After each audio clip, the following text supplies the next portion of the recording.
अपन सब लोग मिलकर चिंतन कर रहे हैं कि महावीर का प्रकाश अपन सब लोगों को तो प्रकाशित करे ही, यदि उनके अनुयायी वर्ग के बीच में भी महावीर के ध्यान का महामार्ग अगर प्रकाशित होता है, उनके हजारों लाखों करोड़ों अनुयायियों में से सैकड़ों लोग भी अगर ध्यान के पथ के पथिक बनते हैं, तो सचमुच इससे महावीर की आत्मा प्रसन्न होगी, आनंदित होगी, उनके सच्चे आशीर्वाद हमें उपलब्ध होंगे, क्योंकि ध्यान का मार्ग महावीर का मार्ग है।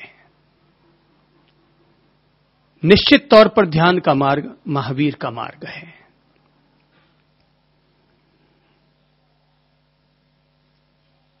महावीर का आज का अपन पहला सूत्र लेते हैं।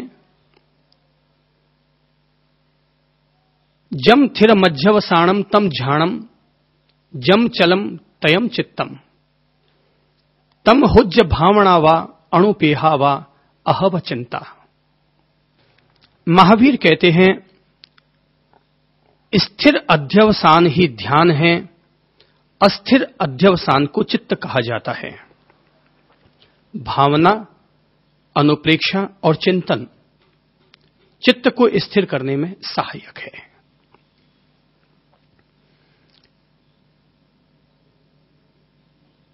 जब हम ध्यान की चर्चा कर रहे हैं तो पहला प्रश्न यहीं से उठेगा कि जिस ध्यान का इतना महात्म्य है कि जिस ध्यान के द्वारा व्यक्ति सृजनात्मकता को उपलब्ध करता है, सकारात्मक चेतना का धनी बनता है, उत्पादन क्षमता को बढ़ाता है और आध्यात्मिक दृष्टि से अपने क्रोध, मान, माया, लोभ, राग, द्वेष रूपी शत्रुओं पर विजय प्राप्त करने में सफल होता है, अपूर्व करण जैसे गुण स्थान को प्राप्त करने में जिससे सहायता मिलती है, व्यक्ति अपनी आखिरी ऊंचाइयों में केवल ज्ञान, परम दर्शन तत्व को प्राप्त करता है। आखिर वो ध्यान क्या है? महावीर बहुत सीधे सरल शब्दों में कहते हैं, स्थिर अध्यवसान ही ध्यान है। व्यक्ति के भीतर का आकाश, व्यक्ति के चित्त की स्थिति जब शांत होती है, स्थिर होती है, तो वही स्थिति ध्यान कहलाती है। और जब तक व्यक्ति भीतर से, मन से, चित्त से अस्थिर रहता है, तब तक उस अवस्था को चित्त कहा जाता है। चित्त का धर्म ही चंचलता है और ध्यान का धर्म स्थिरता है। चित्त हमें भटकाता है, मन हमें भटकाता है और ध्यान हमें स्थिर करता है। जैसे कि कोई सरोवर हो और सरोवर में अगर ऊंची नीची लहरें उठती रहेंगी तो क्या कोई भी व्यक्ति अपना प्रतिबिंब उसमें देख सकेगा? जैसे कि कोई व्यक्ति आईने में अपना चेहरा देखना चाहे पर हिलते हुए आईने में क्या अपना साफ सुथरा चेहरा देख सकेगा? स्थिर अध्यवसान, व्यक्ति के अंतर मन की स्थिति शांत और निर्मल होनी चाहिए।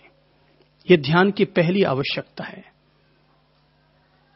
जब भी कोई व्यक्ति ध्यान में कदम रखेगा, ध्यान के लिए बैठेगा, तो बैठते ही आप में से कोई भी व्यक्ति केवल 1 मिनट के लिए अपने मन को देख सकता है।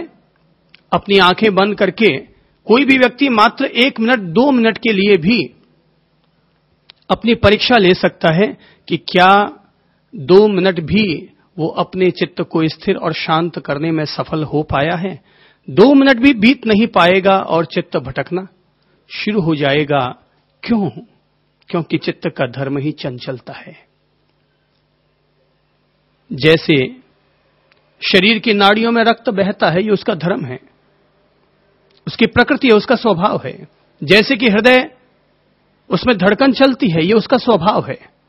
और धड़कन बंद होते ही व्यक्ति का शरीर भी शव बन जाता है।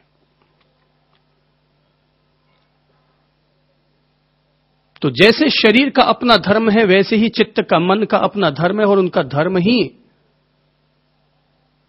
इधर उधर भाग दौड़ करना है।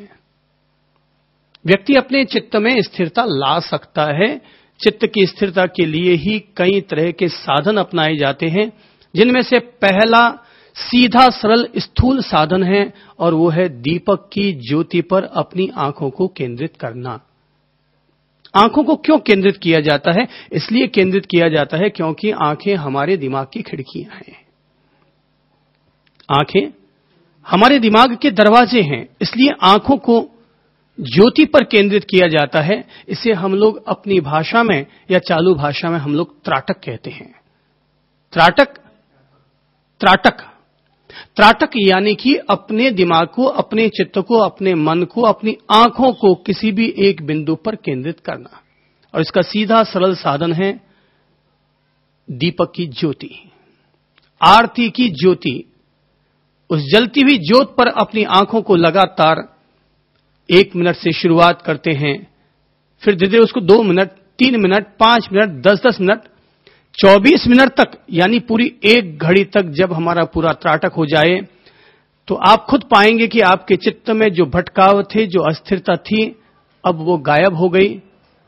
आधी घड़ी भी अगर हमने 12 मिनट भी अगर हम लोग सफलतापूर्वक त्राटक करते हैं, बिना पलकों को हिलाए डुलाए और लगातार ज्योति प्रदेश, ज्योति तत्व पर ध्यान होता चला जाता है, स्थिरता अपने आप आ जाती है, चित्त में भटकाव अपने आप शांत हो जाता है।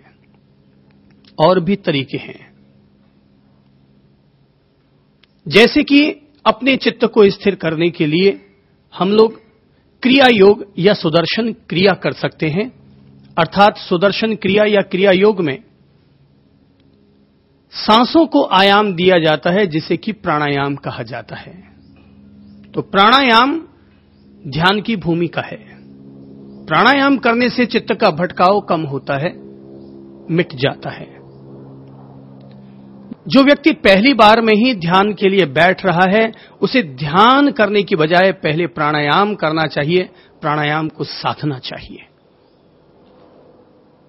बिना प्राणायाम किए अगर कोई भी व्यक्ति ध्यान के लिए बैठेगा, अगर नया नया व्यक्ति होगा, नया नया साधक होगा, तो ध्यान नहीं कर पाएगा, केवल चित्त के जंजालों में उलझा हुआ रहेगा, चित्त के जंजालों में भटकता रहेगा। इसीलिए महर्षि भगवान पतंजलि ने यम, नियम, आसन, प्राणायाम, प्रत्याहार, धारणा, ध्यान और समाधि की चर्चा करते हुए ध्यान से पहले धारणा और धारणा से पहले प्रत्याहार, पर प्रत्याहार से भी पहले प्राणायाम को अनिवार्य माना।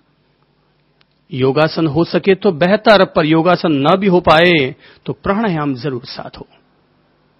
प्राणायाम की और कोई प्रक्रिया नहीं आती, तो अपनी सांसों को लंबा करो और गहरी शांत लंबी सांसें लेना शुरू करो। गहरी और शांत लंबी सांसें छोड़ते रहो।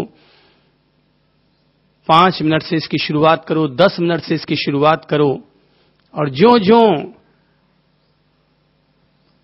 हमारी प्राण वायु का झाड़ू हमारे अंतर मन को साफ और निर्मल करता चला जाएगा, त्यों त्यों ध्यान में चित्त लगने लग जाएगा। इसलिए जब भी ध्यान में बैठो, आराम से बैठो। पहली बात तो यह ध्यान रखो, जब भी ध्यान में बैठो आराम से बैठो, अकड़ कर मत बैठो। बहुत ज्यादा कमर सीधी करके मत बैठो, नहीं तो कमर में दर्द हो सकता है। अब लोगों के शरीर इतने मेहनती नहीं रहे, इतने पुरुषार्थी नहीं रहे, इतने सुदृढ़ और मजबूत नहीं रहे, इसलिए बहुत आराम से बैठो, पलाकी मार के बैठो। दोनों हाथ की अंगुलियों को एक दूसरे में यूं फंसा लो और उन्हें अपनी गोद की ओर रख लो, ताकि पूरा शरीर बहुत सहज अवस्था में आ जाए। पलकों को झुका लो, बाहर की आंखें बंद कर लो। इसलिए बंद कर लो ताकि बाहर की गतिविधियां हमारे मन को प्रभावित न कर पाए। अगर किसी व्यक्ति को लगता हो कि बाहर की छोटी सी भी आहट उसे विचलित कर देती है, तो ऐसे व्यक्ति को अपने कान के भी दरवाजे बंद कर लेने चाहिए, रुई डाल लेनी चाहिए, ताकि बाहर से वो पूरी तरह मुक्त हो जाए। वैसे आंखों को बंद करने से 70% बाहर की गतिविधियों पर अंकुश लग जाता है। 30% के लिए फिर कान निमित्त बन सकते हैं। पर अगर हम ध्यान करने के लिए एकांत में जाकर बैठते हैं, शांति से बैठते हैं, ध्यान की धारणा करते हुए अगर हम बैठते हैं, तो तब हम लोग प्राणायाम करें, शांत गहरी सांस लें, शांत गहरी सांस छोड़ें। चित्त को स्थिर करने के लिए, चित्त में स्थिरता लाने के लिए अच्छा होगा कि अपन लोग छोटे छोटे मंत्रों को अपनी सांसों के साथ जोड़ सकते हैं। जैसे कि सांस के साथ अरहम को जोड़ लो, अर के साथ सांस ली और हम के साथ सांस छोड़ी। जैसे कि कोहम, मैं कौन हूं, को के साथ सांस ली और हम के साथ सांस छोड़ी। जैसे कि सोहम, मैं वह हूं, सो के साथ सांस ली और हम के साथ सांस छोड़ी। अगर बीज मंत्रों का उपयोग करना चाहें तो बीज मंत्रों का उपयोग कर सकते हैं। आती हुई सांस के साथ ओम का स्मरण कीजिए और जाती हुई सांस के साथ ह्रीम का स्मरण कीजिए। तो इससे हमारे चित्त को एक विषय मिल गया। लंबी सांसें चल रही हैं, चूंकि चित्त का धर्म भटकना है तो हम उसको एक विषय दे देते हैं और वो विषय हो जाता है ओम ह्रीम। जरूरी नहीं है कि अपन मंत्र का उपयोग करें, कोई भी शब्द अपन ले सकते हैं, गिनती को ले सकते हैं। एक आती हुई सांस के साथ एक, जाती हुई सांस के साथ दो, फिर आती हुई सांस के साथ तीन, जाती हुई सांस के साथ चार का स्मरण कर सकते हैं। और बिना मतलब का कोई शब्द जोड़ना हो तो जोड़ सकते हैं याहू, आती हुई सांस के साथ या और जाती हुई सांस के साथ हु। पूरक रेचक, पूरक रेचक, केवल प्राणायाम साधेंगे, केवल प्राणायाम साधेंगे। और जब हम लोग लगातार 7 दिन तक प्राणायाम को साधने में सफल हो गए, आप आश्चर्य के रूप में पाएंगे, चमत्कार के रूप में पाएंगे कि बिना किसी प्रयास के चित्त खुद स्थिर हो गया, चित्त में शांति आ गई, चित्त में भटकाव खत्म हो गया, चित्त में निर्मलता आने लग गई। जो जो सांस गहरी होती है त्यों त्यों व्यक्ति का अंतर्मन अपने में लौटने लगता है, प्रतिक्रमण होने लगता है। जब हमारी गहरी सांसें अपने आप जब शांत मंद मंद मंद होने लगती है तो सांसें हल्की होने लग जाती है, और सांसों के हल्के होने से हमारा शरीर का भार भी हल्का होने लग जाता है। तब हम जमीन पर बैठे होते हैं लेकिन हमें लगता है जैसे हम जमीन से ऊपर उठ गए हैं, इतना हल्का होने लग जाता है शरीर। और जैसे ही हमारी श्वास धारा शांत मंद हो जाती है, सांस धारा विलीन हो जाती है, तो सांसों के विलीन होते ही हम लोग सीधे अपने ललाट